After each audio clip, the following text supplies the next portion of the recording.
This is another lesson for continuous writing, and the topic is on description of events. So first of all, we have events. We are going to focus on happy events such as wedding, festivals like Hari Raya, Christmas, celebrations like Children's Day, birthday party, picnic, trip, or sports day. Let's look at an example. So remember that you have to use your sensory language. So this is an example for a day by the seaside. The day dawned bright and sunny. It was ideal for a picnic by the sea. My family and I quickly packed some refreshments and swimming costumes, not forgetting our cameras and deck chairs. Excitedly, we drove off from the city of Georgetown to the picturesque fishing village near Tanjung Tokong in Penang, waiting to catch a glimpse of the sea. At last, we sighted the blue waters, sparkling in the sunlight. We looked out for a clean and shady spot to spend the day as we cruised along.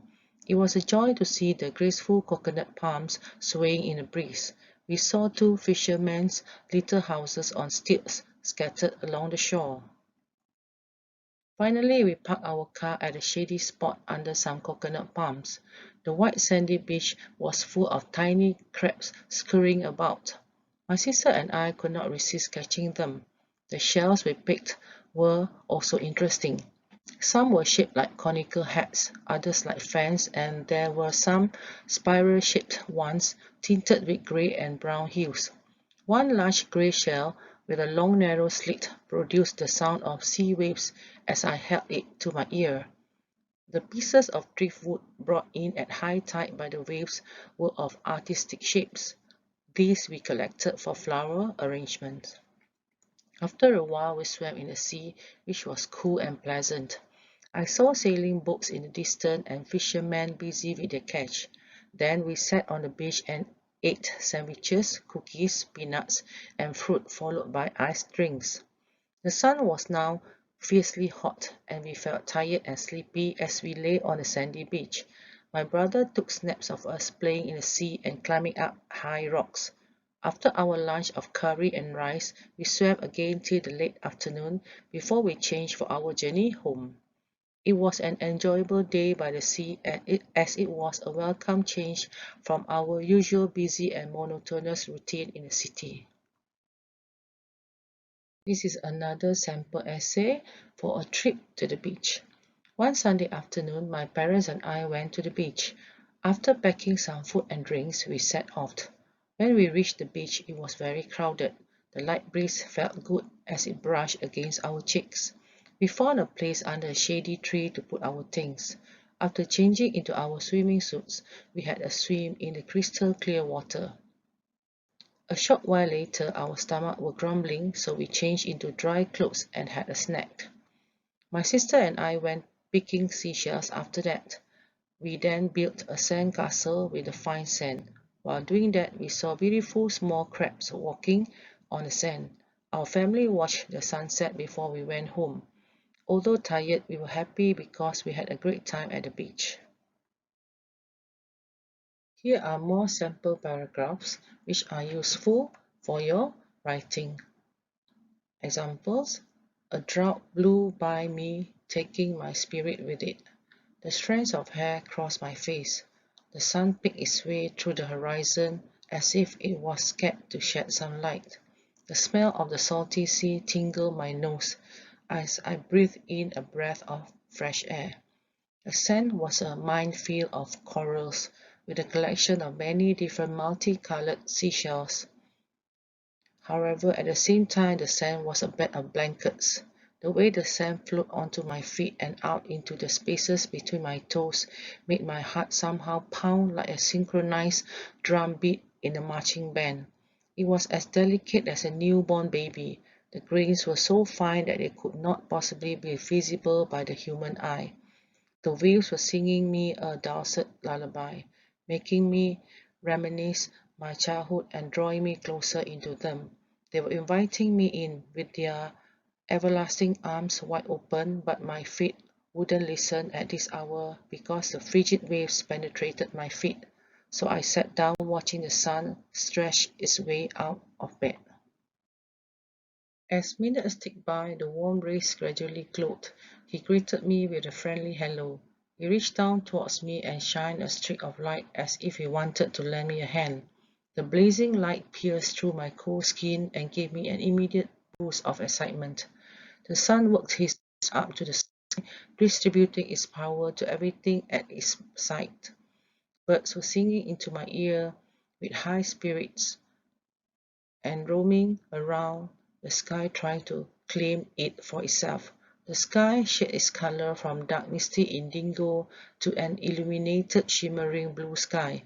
Fluffy clumps of clouds that were covering the sky before slowly fainted away into thin air, and the crystal clear waves sparkled like diamond and the cold waters began to heat up. I walked up to the edge of the beach again and dunked my toe into the water. It felt as if my numb foot from before melted into a puddle mixed with the ocean. My acidic stomach turned to its side as the pungent smell of decayed algae filled the air. I could hear the fish in the ocean screaming for attention. At the same time, I could smell their fear towards the seagulls that were hungry looking for any fish in the water for lunch.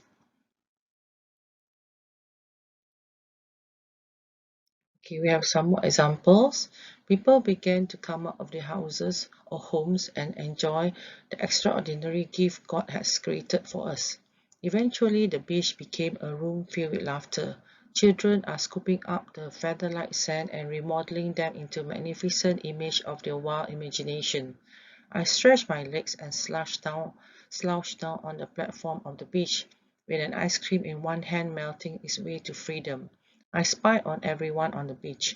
A group of teenage boys are playing tag with the girls as if they were kids again. The beach really did bring everyone closer to each other and bring back memories of your childhood. Everything was possible to do at the beach.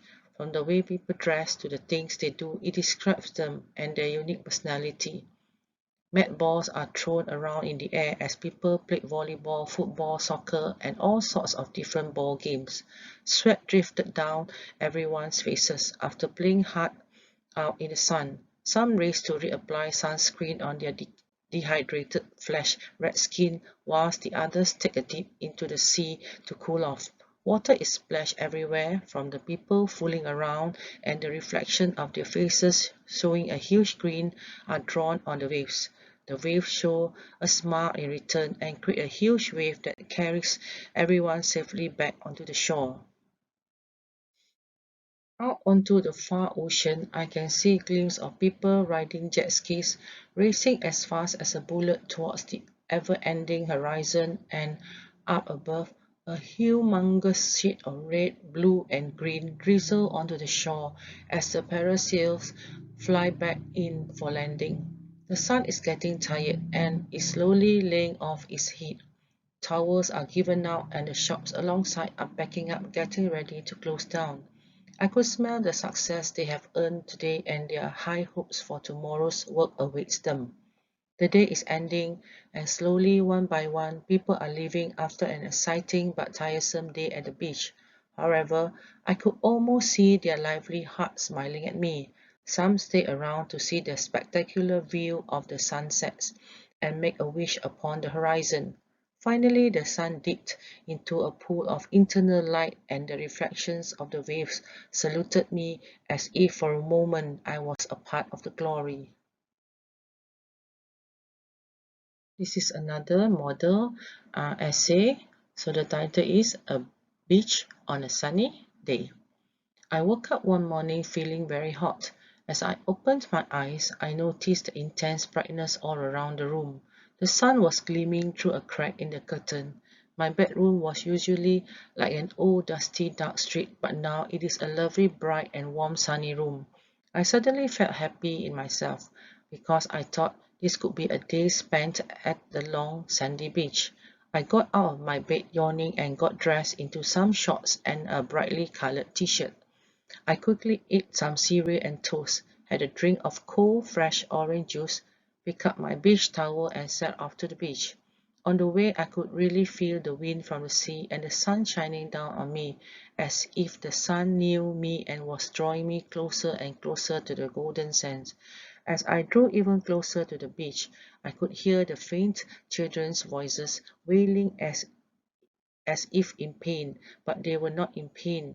They were just having fun, running around and enjoying the sunshine. As I looked around, I thought to myself that the beach is like one big playing field, as most people were playing games of some sort. Some were playing tennis, children were playing cricket, football were being kicked, rugby balls were being thrown and caught. Other people were paddling in the sea or playing catch in the water or just swimming about. I couldn't wait to join in. With all the sounds of the activities taking place, it was like one huge orchestra of beach sounds. I had never heard so many different sounds together in my life, but surprisingly, the noise was music to my ears. There were boats banging around, wind howling through the windbreaks, children shouting and laughing, babies crying, and all the time the sound of the sea in the background. I felt excited. I wanted to join in and really enjoy every minute of my day on the beach. I started to the other end of the beach where there is a gift shop called the Holiday Makers Shop, which sold the coolest items, even like shells, fossils, and fridge magnets. People were packing up their belongings, windbreaks were being taken down, and picnics put away. People were leaving after a relaxing time at the lovely sandy sunny beach. The children were eating the last of their lunch and ice creams. After a long day on the beach, it was like a mind bomb factory, as all the children had dug holes everywhere, so you had to dodge them. I decided that the next time I go to the beach, I'm going to go windsurfing because it looked so exciting to glide along the water on the surf, solely propelled by the wind. It will take some time to get used to it, but I will get the hang of it. Now, most people had gone and the wind had died down. There was a deadly hush all around. All you could hear were the waves breaking on the sand. It felt really relaxing. The wind had calmed down and had gone to sleep until the next morning. That is when everyone gets up and goes to the beach again. Then it's the normal routine for the sun and the wind. All the sun cream is going to be sold out at the gift shop. Let's move on to a sample essay for celebration. So the title is A Memorable Celebration. The 18th of December is a special occasion in my family. It is my beloved grandmother's birthday. We always celebrate this special day with a feast and a birthday cake. Last year, however, Grandma's birthday was celebrated on a grand scale because it was her 70th birthday.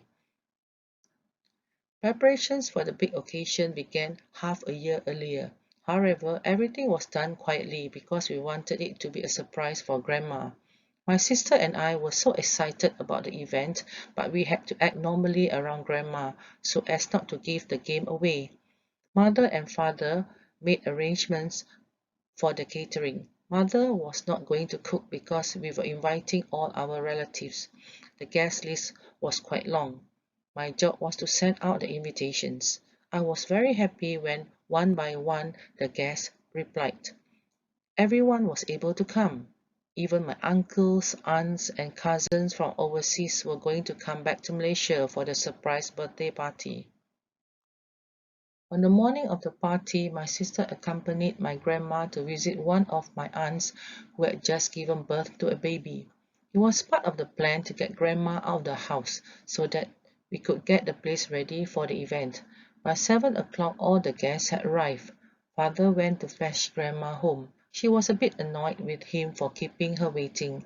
As the car approached our house, she noticed that the street was lined with cars and wondered if one of our neighbors was having a party.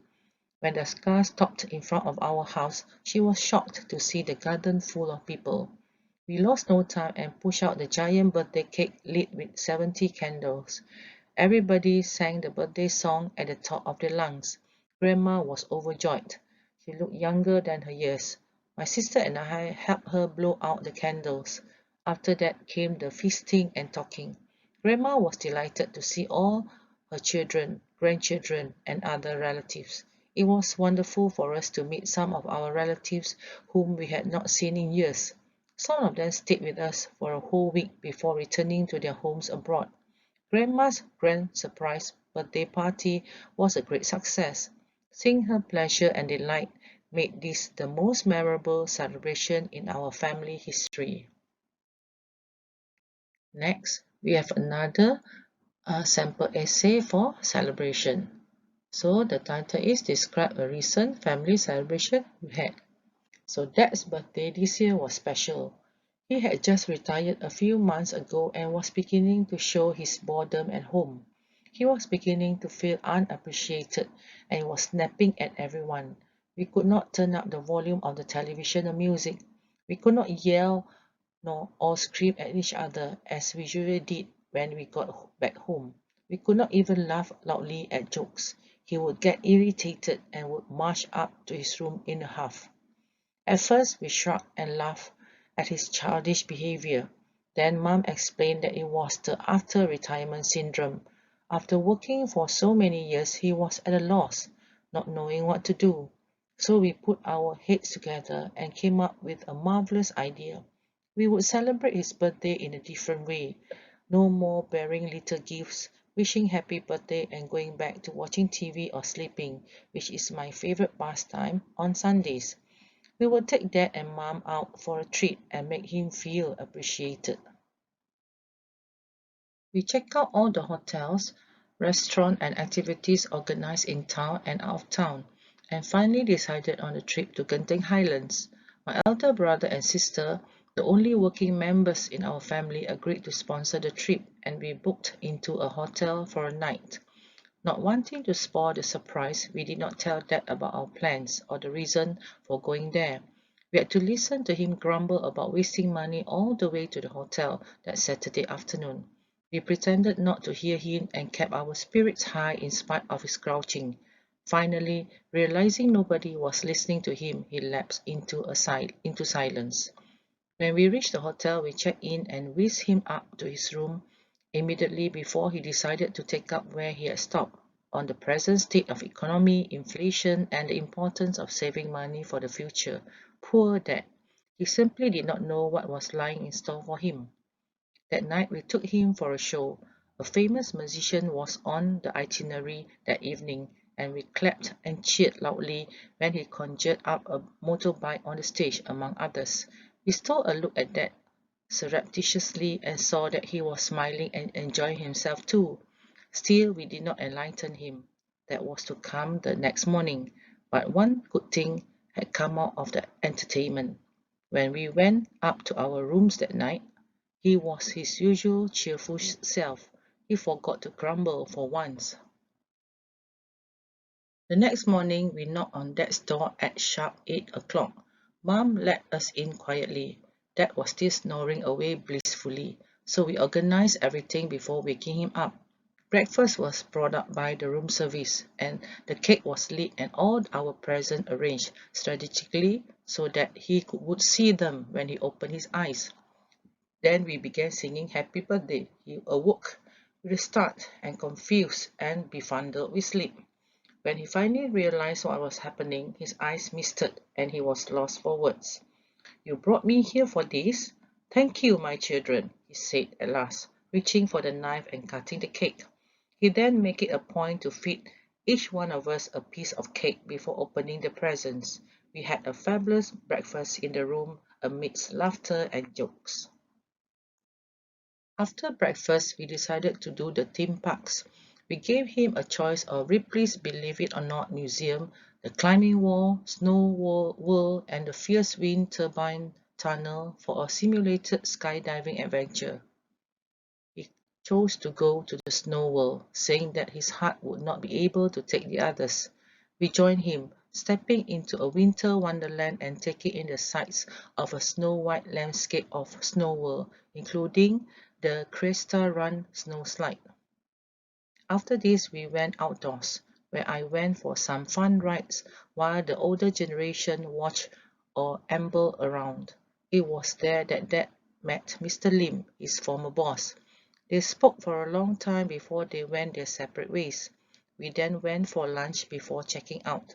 Dad declared that it was the best birthday he had celebrated because the next day Mr. Lim called him and offered him a contract job at another branch of the company.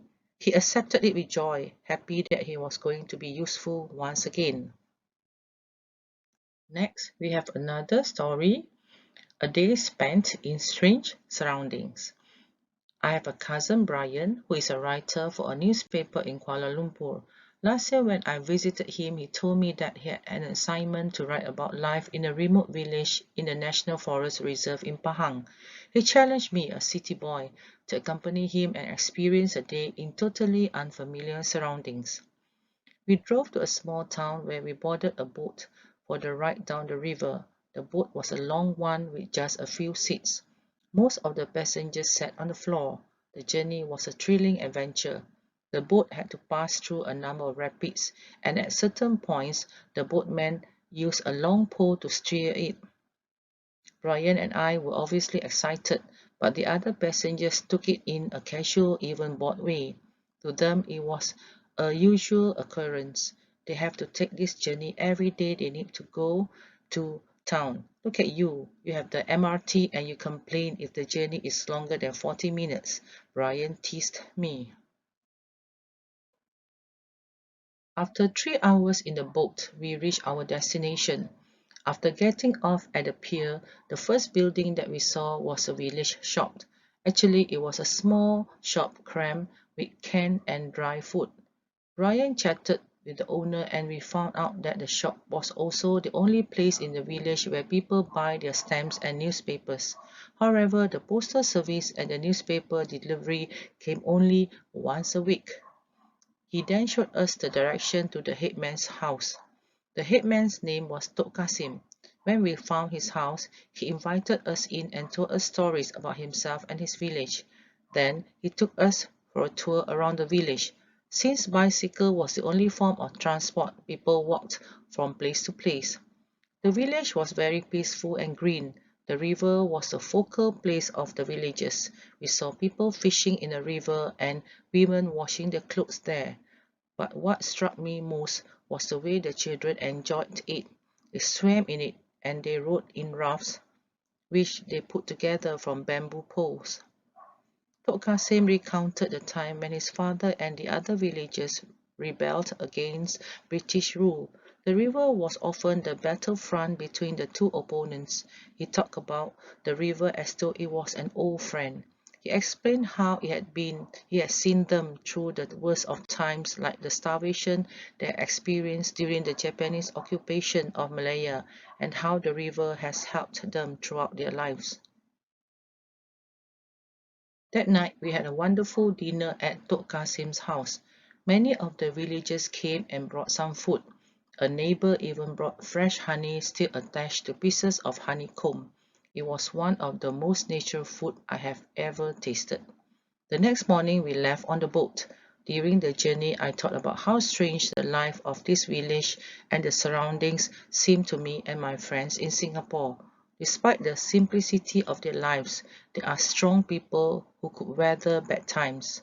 But most of all, while we talk about green living, these people are quietly practicing it. We have come to the end of the lesson on continuous writing for description of events. So this is the first part, so don't forget to watch the second part on events which are set. Okay, that's all. Thank you for watching this video. Thank you. Bye bye.